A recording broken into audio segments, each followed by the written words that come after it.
Let's talk handling objections. Who feels really nervous when they reach out to someone about Meridian and Fields and the business opportunity and they come back with, isn't that a pyramid scheme? Or, no way I can ever do that. I'm way too busy.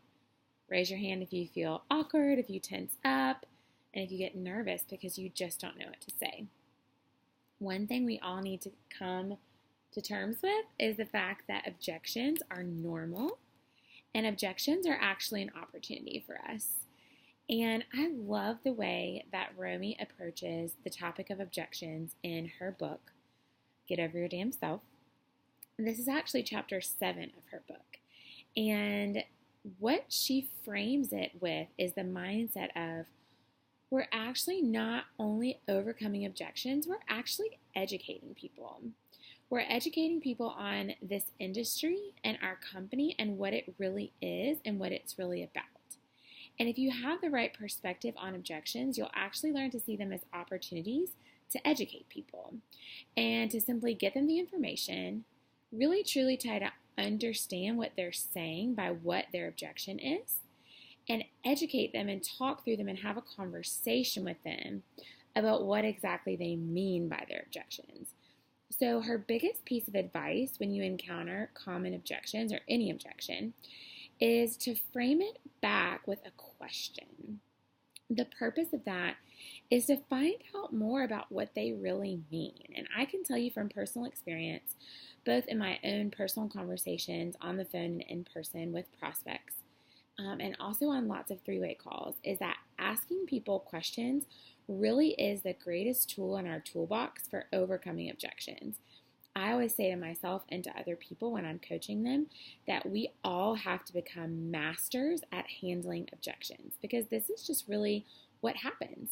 What usually goes through people's minds is it's something they're either scared of, they have a negative association or connotation with, and so their immediate response is to put up a wall that's an objection. It doesn't mean it's their final thoughts. It may be even just a fear response that they have automatically without really thinking through what they really think or feel. And so we can't take that as a reason to run and hide. Again, we have to choose to see it as an opportunity to engage them in further conversation. We're going to be able to engage them and better likely to continue the conversation if we learn how to ask questions in response to what they have to say. So another thing I really love is that combating people's objections really is an opportunity to go ahead and start training them. Because really, guys, when even you look back at what your objection was coming into the business, that's really tied into how you're growing your business. We all had objections. Think about yourself. What was your objection going in? Why did you hesitate to get started? And how have you overcome that in your own business? It's also fun. And I agree with Romy when she says that. I think it's fun to engage people, to talk with them about and work through what they really mean by what they're saying to you. You also have to keep in mind your job is to not get defensive and your job is to not convince. Our whole process of having conversations, talking to people with skin, and moving people through our funnels is really a process to sort people. I love that. It's like the sorting hat from Harry Potter. You're trying to find not just who's a Gryffindor or Slytherin or a Ravenclaw or Hufflepuff.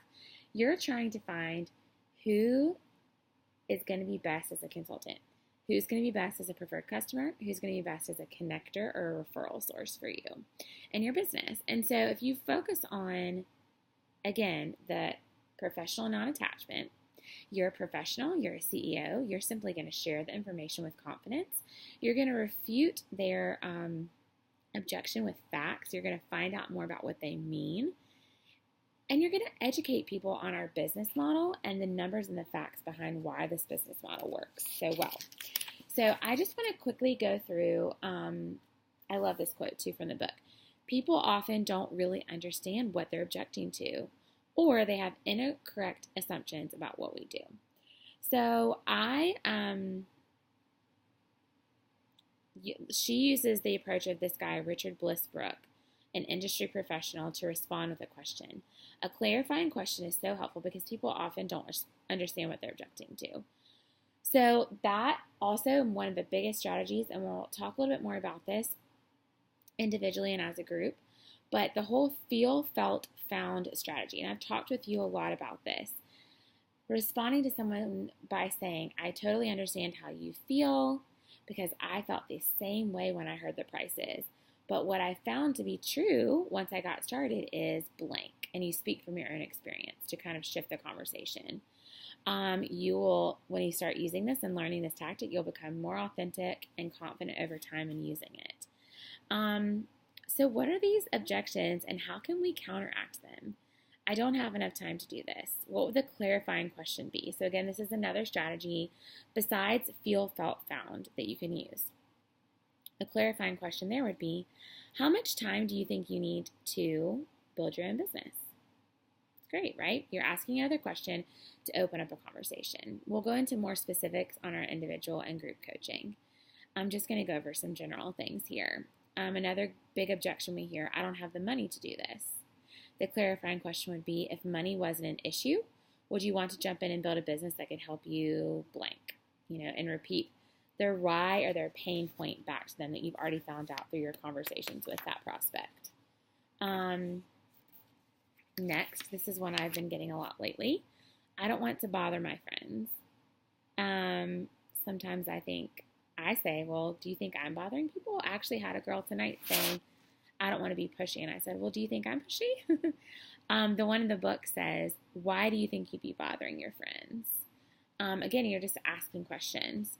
I don't know enough people. How many people do you think you need to know to be successful? Really good, right? I'm not a salesperson. I hear that one all the time. Why do you think you need to be?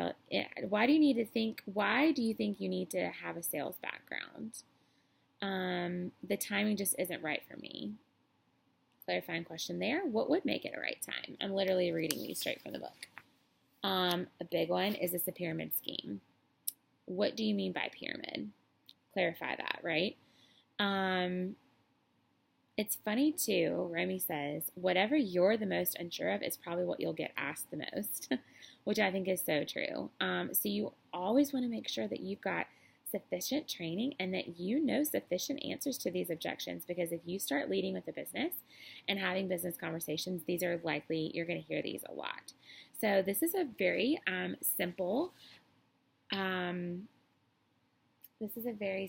introduction to overcoming objections.